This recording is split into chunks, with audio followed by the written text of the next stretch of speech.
Hey y'all, Rob here. Don't forget to subscribe. Hit the notification bell so you know when future videos are out.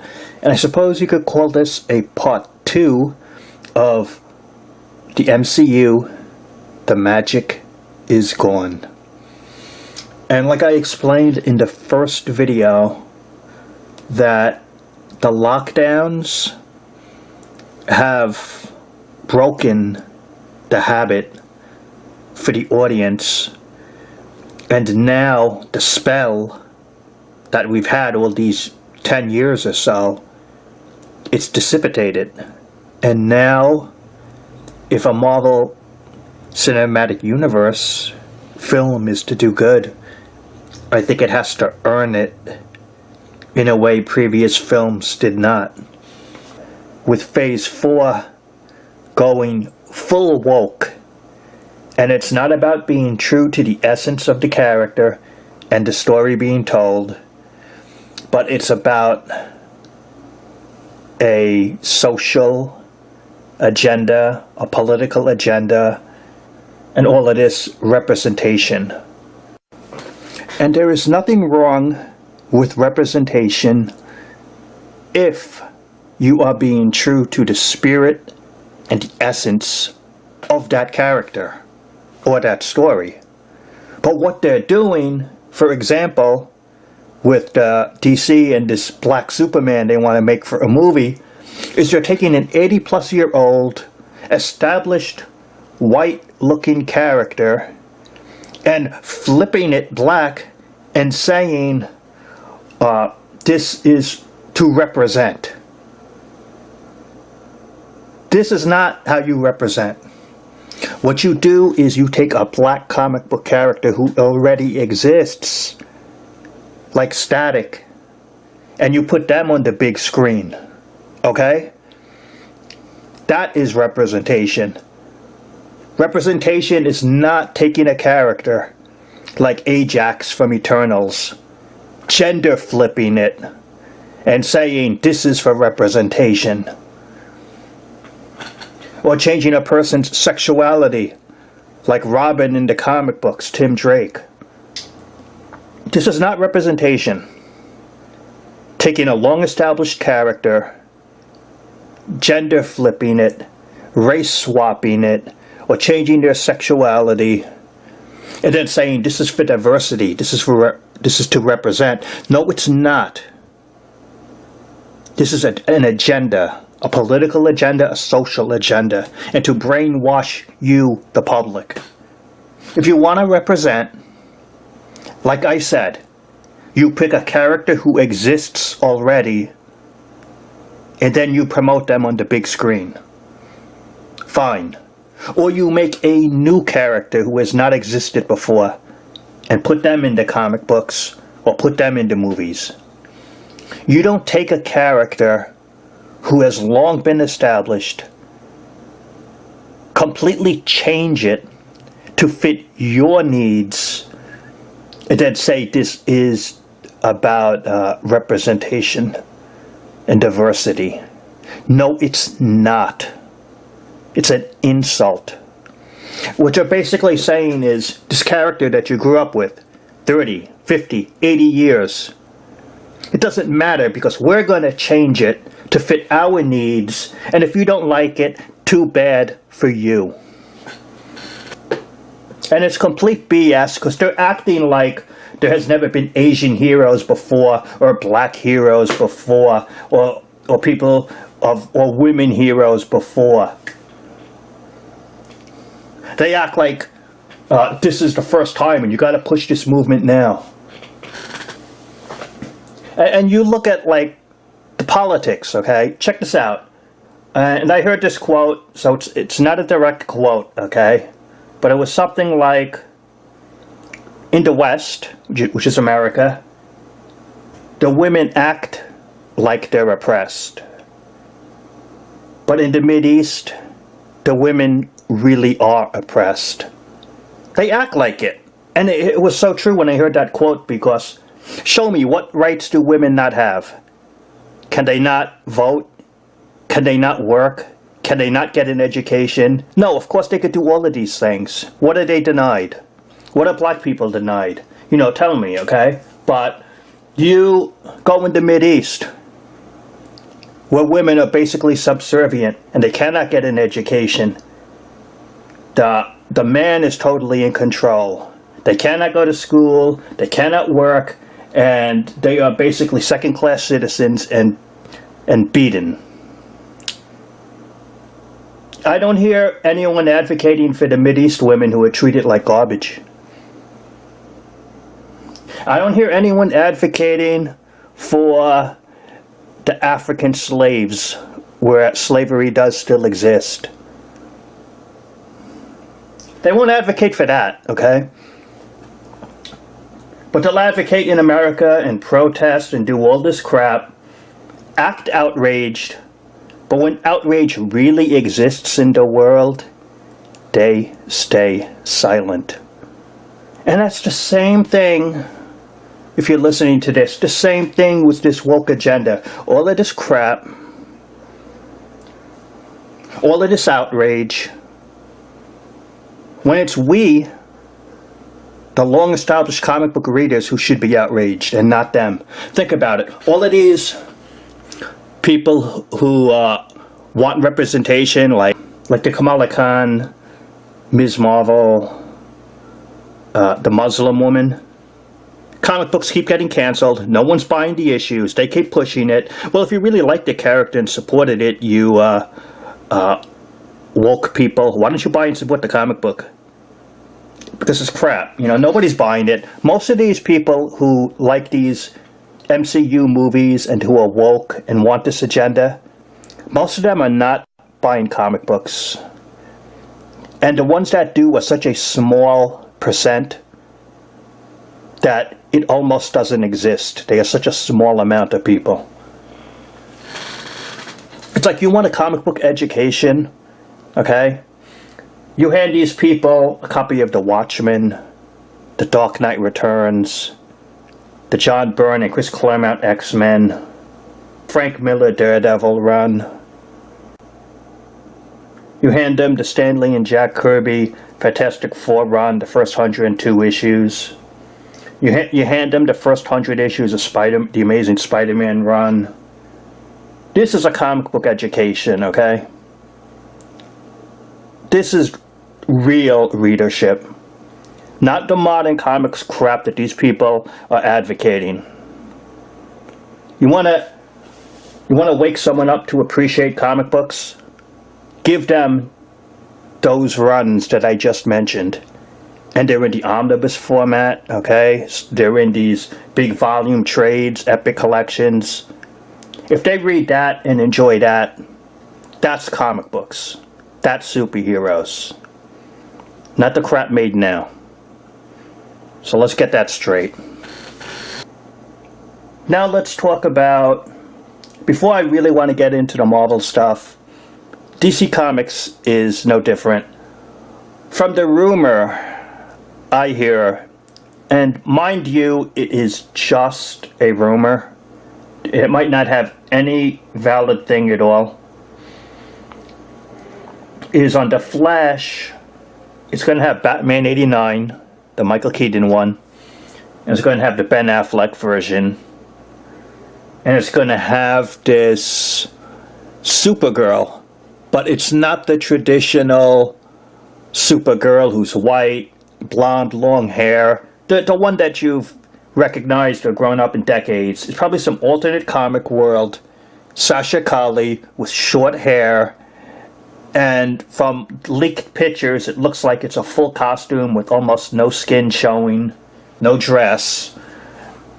And it's just like one of those women who acts and looks manly.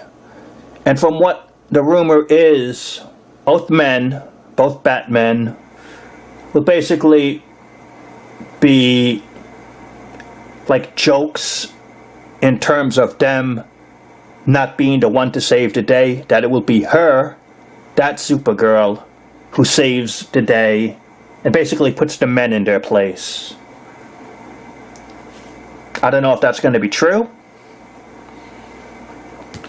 but if they make Batman 89 and the Ben Affleck versions look weak and make the Supergirl look like the strong character who does the right things in the movie, you know, that's going to be like messed up. And the funny thing is, you look at the new Spider-Man trailer, the multiverse, the Flash and DC had this for years. They were talking about it, and they could not get it going, and Marvel beat them to the punch. And that's DC's fault. Because when the Marvel gets there first, people will reference it and go, oh, it's already been done already.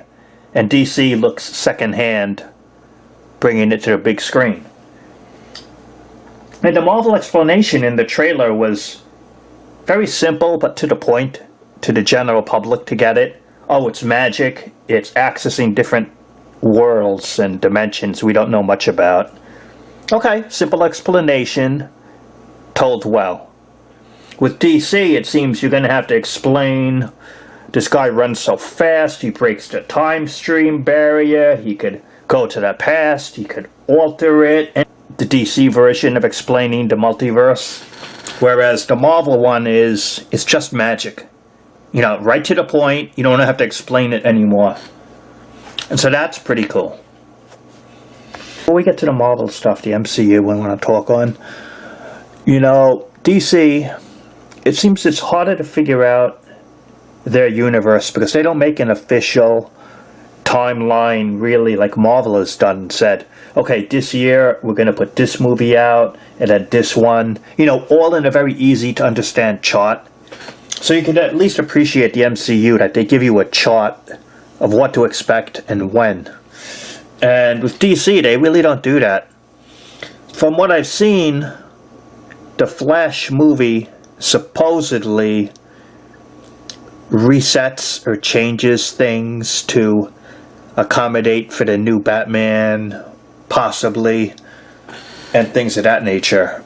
So we got to figure that out. You know, one annoying plot line from the DC movies that's never been addressed again, but I wanted to see resolved, was Superman having the Codex in him. And this plot line from Man of Steel is now officially, most likely, going to go nowhere, okay? And it's like, why do you introduce a plot line if you never follow up on it? They never mentioned it in Batman vs. Superman. They never mentioned it in Justice League. You know, when you think about it, since Superman died and he got revived, what happened to his blood and his codex in the meanwhile? So, you know, it's a topic to be addressed that's never been explained. Or at least from a writer perspective, it would be nice to figure out where were they going with this storyline idea. Probably never going to be addressed again. And so, okay, on to the topic of the Flash, going to change things. It seems they don't like Henry Cavill in the role. I think they really want him out as Superman. Because don't forget, they have their Black Superman agenda, as mentioned.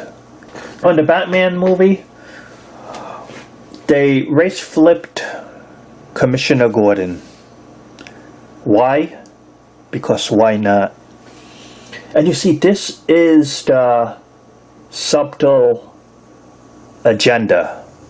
You know, you have the obvious agenda sometimes, politically, socially, and you figure out what they're doing. And then you have the not so obvious where they kind of just like the obvious one is like Superman, race flipping him as an example. The not so obvious is getting a small supporting character like Commissioner Gordon and race flipping him. And it matters. You know, it's like, it's one thing if you say this was the best actor for the job who fit the role and the look of the character. But you mean in Hollywood, this is the one actor who could do the job? I actually like J.K. Simmons, and he never really got a chance to prosper. I would have just gave him the role. He's a terrific actor. But it's these little things that you're not so obvious at first. And you got to ask yourself, why did they make this change? What are they doing with it? So that's already a little off-putting sign to me of the new Batman universe that they're trying to make, that they would do something like that. So you got the Batman movie, the new one. You got the Flash movie, Shazam 2, Black Adam. So those are like the next 4 DC films. I'm not really sure what else is in there on where they're going with the brand at this point. Now let us talk about the MCU for this year and next. And I'd like to say, keep in mind that with lockdowns and the pandemic, that movies have been delayed, and some of these might still be delayed in the future. So there's a lot of shuffling going around, probably the most in modern times anywhere in the movie business, where they're shuffling things. So nothing is set in stone. This is temporary. Maybe the movie comes out on these days I mentioned, or maybe they don't. So take that what you will. And here's my thoughts on it, plus related movies or films and stuff like that. Right now, as I'm making this video, we got the animated What If series. And to be honest, as of right now, I've not seen an episode. I just feel kind of off-putting that it's animation. Had they had live actors make this, I would have watched it. But it's just like such a step down to go the opposite way. Instead of going from animation to live actor, it's like the reverse. From live action with actors, which is the best, to going a step down to animation. And I just don't feel it. Plus, it doesn't matter to the mainstream MCU films. So the only episode I want to watch really is the Marvel Zombies episode, because I heard that's based on some of the stuff from the comic books. And if you have not read it, the first Marvel Zombies miniseries, written by Robert Kirkman of The Walking Dead fame, the first miniseries was really terrific. It was inspired writing. And you should look up that in a trade paperback, or if they have it in books. It's really nice. I was disappointed in the Marvel Zombies 2. I didn't like that series. And I didn't even bother with the rest of it, that universe. But the first comic book miniseries was really nicely done. And you should look that up and read it. So I want to see that animated episode. But I'm not really interested in anything else they have to offer in terms of the animated world. So the What If, I'm kind of just dismissing that. And I wonder how many people who are hardcore follow the MCU are going to watch every episode of the What If. And again, maybe I can catch it up later on, but it's nothing I'm going out of the way to see, other than that zombie episode. And if I find out there might be another episode or something that might interest me, I could check it out. But from what I've seen so far, that's about it. You got September 3rd, Shang-Chi and the Legend of the Ten Rings. I'm hearing either it's a nicely done film or it's not too good. It just depends. But I will check it out. I am interested in that film. And hopefully it does well. This is kind of related to the MCU, but not quite. Is what's now called the Sony's Spider-Man universe. It got an official name. You know what I kind of like about the Sony Spider-Man universe? It's direct and to the point. It tells you the brand. It's Sony's property, Spider-Man the character, and that universe. It tells you directly what it is. And that is pretty good. Like I said, you might regret the X-Men and the Fantastic Four going to the MCU. And you might actually appreciate the Sony Spider-Man better than if it went to the MCU full. And I'll get to those later on in the video. Venom, Let There Be Carnage, October 15. And I'm not sure, are we going to get to that point where a US domestic box office MCU movie does not make 100 million? You know, I predict personally that Eternals will make the 100 million because the fan base is still there and it takes a while. So I predict it'll probably make maybe, and this is just a quote from me, maybe 130 million US domestic box office run, though it could be much less. And that would be a poor performance for a US film from the MCU. So will Eternals make $130 million? That will be a good question. Or will it be the biggest flop, financially speaking, of Marvel?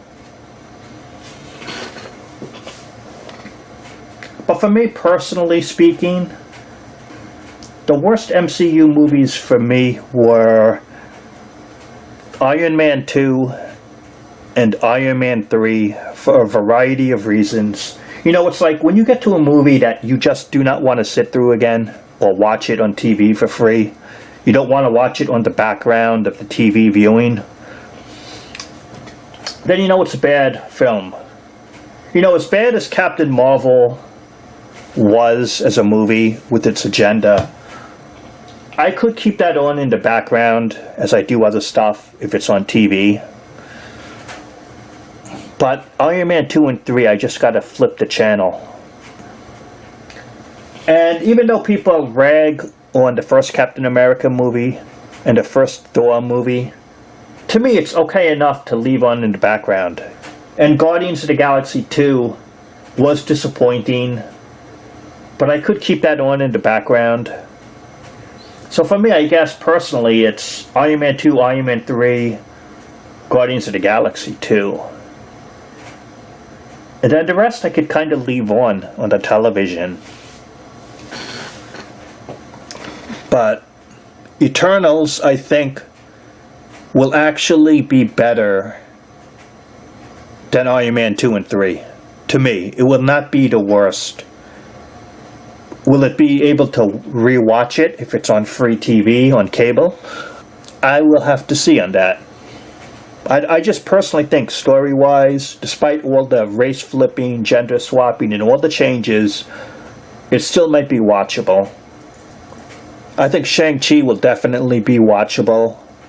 This might be outdated, the timeline. It said Hawkeye was November 2021. I'm not sure if that's still true.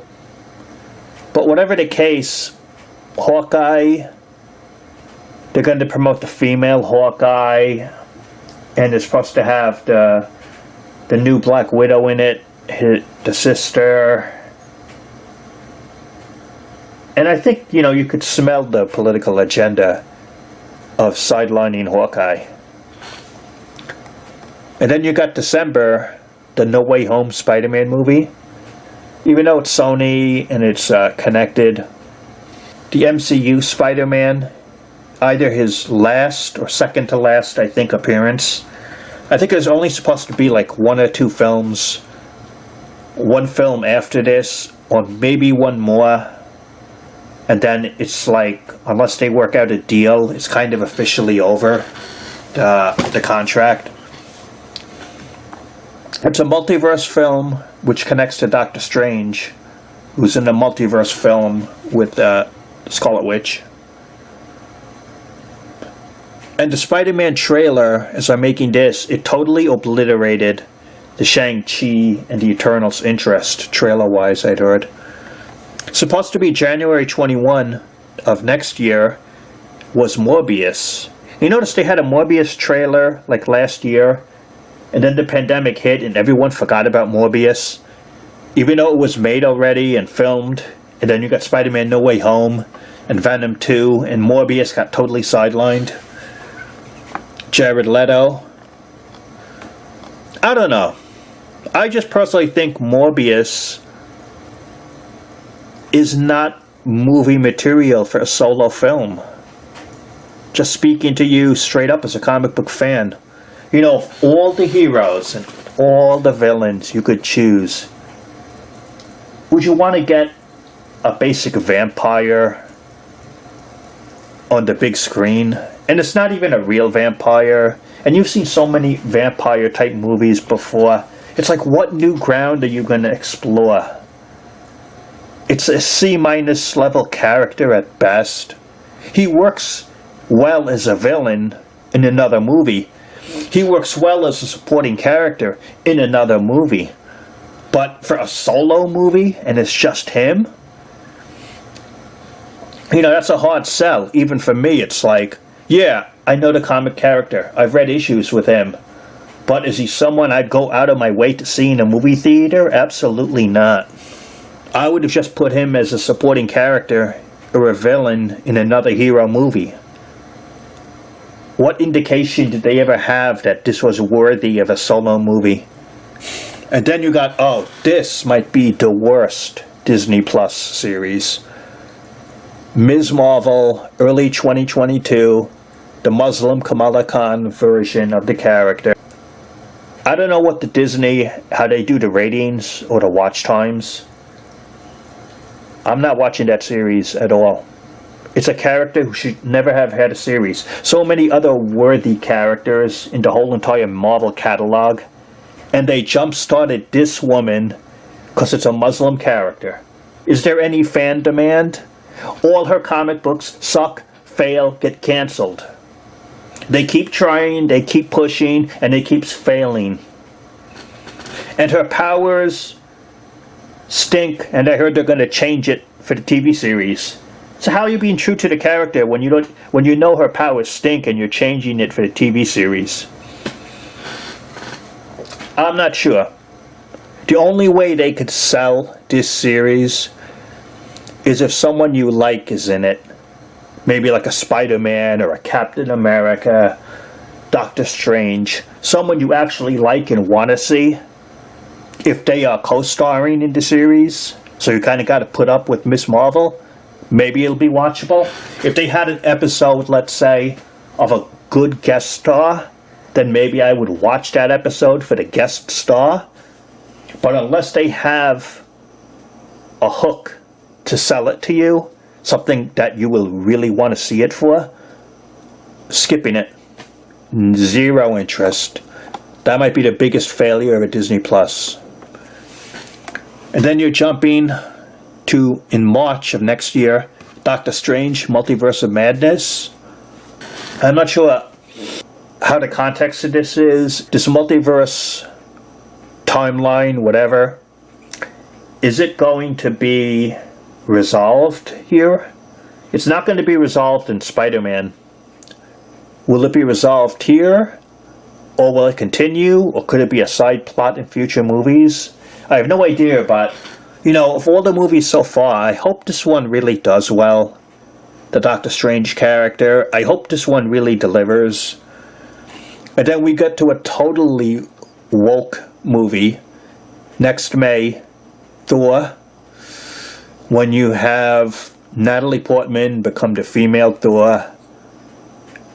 You know, she has shown, movie-wise, not being worthy. You know, how come Iron Man, Tony Stark, War Machine, Hawkeye, the Hulk, all of these other heroes are not worthy to lift the hammer?